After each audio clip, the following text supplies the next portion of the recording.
lagu xisaabtamo. Timeka waa muhiim. annagana waxaan ugula taliyaa bulshadaha waqtiga ku ciyaara inaan ka mid nahay. Timeka aada qiimo badan agteena kama laha. Waqtiga waa noloshaada, lifekaaga waa daqiiqada la isu geeyey. hadday kaa dayacanto dee cimrigaagii noloshaadii waa dayacaysaa.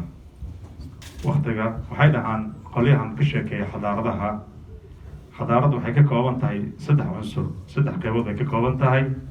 bini aadan waa loo baahan yahay, waa muhiim. dhulkana waa loo baahan yahay, lagama maarmo labadaa. waxaa kaloon laga maarmin waqtiga. bulshada qaabkay waqtiga ay u ragarayso ama ay u macaamil ula dhaqanto aad bay muhiim u tahay. inta aada nooshahay xumaan iyo khayr labada dhinacba waa la isu qorayaa. aakhiro markii la tago bimaa kuntum tacmaluun bimaa kuntum taksibuun baa badanaa yacni masiirka uu noqdaa. laakiin waqti baa la sameeyey. xumaha waqti baa lagu bixiyaa, free ma aha. wanaagana waqti lagu bixiyo u baahan yahay. diinteenana aad bay arrimaha u xoojisaa. qur-aanka meelo badan ilaah waqtiguu ku dhaaranayaa rabbi subxaana wa tacaala. rasuulkana waa tuu lahaa, waa la isweydiinaya cimriga, dhalinyaronimada, waxaasoo dhan waa la isweydiiyey. waqtiga iyo ahmiyadiisa ay tusaysaa. inta hadda aan soo dhaafnay iyo inta noo dhiman ilaah baa og subxaana wa tacaala. marka waqtigeena inaan ka faa'iidaysano, khaasatan waxyaabaha aakhiradeenna u roon inaan kaga faa'iidaysanaa waa shay aada iyo aada muhim u ah. qof markuu dhalinyaro yahay ama khibraddiisa yar tahay waxyaaba badan buu ismoodsiin karaa, waxbaa dhaadhaafa. laakiin mar haddaad foodhi iyo meelaha haddii la gaaro, qofku waxaa la doonayaa caqligiisa inuu mutakaamil noqdo, ka faa'iidaysto waqtigiisa. waxaad arkaysaa matalan wiil dhalinyaro ah oon 30 sano gaarin oo full doctor ah, wiil dhalinyaro oon 30 gaarin waxaad arkaysaa PhD islamic haysta, wiil waxaad arkaysaa 12 jir 15 jir ah xaafid ah oo qur-aanka dusha ka hay. annaga waaweynna waxaa laga yaaba inay nagu adag tahay. maxaa yeele sababta waa maxay? kana waqtigu ka faa'iidaystay, kana waqtigu dayacay. waana shay muhiima. waxaa aad badanaa dadka ay u dhahaan waxaa waqti uma hayo, busy baan ahay, saa ma samayn karo, waqti ma hayo. waa iska inta badan waa sheeko wey, inta badan sheeko wey. telefonkan xunka gacanta ku haysano manaafic badan oo leeyahay. siduu waqtiga u lumiyo ilaah baa subxaana wa tacaala. saan baa loo hayaa. meeting joogto ah ka war adugu qof meeting joogto ah ku jiro, ya meeting aan macno badan lahayn. haye maanta oran hayada maad ku hayn, waa meeting war usuma haysid. shir baad ku jirtaa joogto ah. qaarkiina waaba malaa yacniba macno darro wey. adduunya aakhira buu kusii jiraya. wax badan baad qabsan kar lahayd. every single day 1 saac hadday kaa lunto bishii 30 saac wey. 12 bilood ku dhufo waa ya 360 saacadood.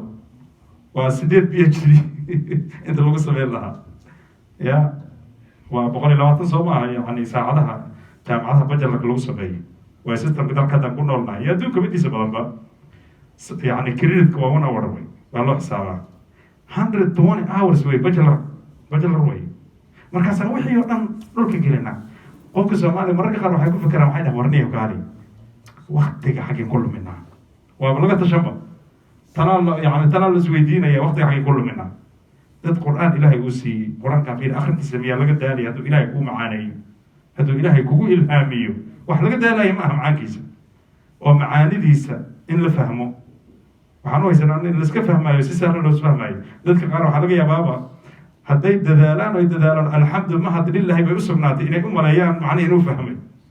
war wadaanta hoos in loo riday u baahan tahay. xamdigaasa sharaxaad u baahan, lillaahida baa sharaxaad u baahan, rabbida waxay u taagan tahay baa sharaxaad u baahan, caalamiinta baa sharaxaad u baahan. qofka marka in diinta aad iyo aad dadaal badan lagu bixiyo.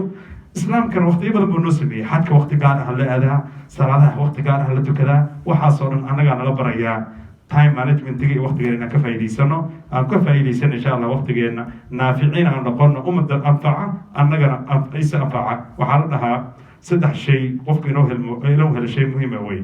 assalaam maca allah, yacni ilaahay ku xirnaashiisa subxaana wa tacaala iyo diintiisa iyo raacitaanka, iyo assalaam maca alaakhariin iyo dadka kale iyo qaabka aad ula dhaqmaysid, iyo assalaam maca addaat iyo nafta. hataa waxaa la dhigtaa jaamacada lagu dhigtaa waxa loo yaqaano idaaratu daat. nafta self management way. nafta managementay kaa baahan tahay. إلا كنترولي ربطها إلا التوسير ربطها يا آياتها القرآن كم حيدها يعني واتبع هواه ويعني وحاب قوليستي قفك نفتي سكعليا وحكا استوئي ربطها ما نجمت لي كان ربطها ما حلقة كراعي دونيسا هذيك اللي كافر بحسنيسا هذا كافر بحسن طنع حمان ورن بيساكو قوريجين وقت ورن بيكالوين ساسوي كاوي ساوي سيكون هذا وقت كادريسا جزاكم الله خير وصلى الله وسلم على سيدنا محمد وعلى آله وصحبه أجمعين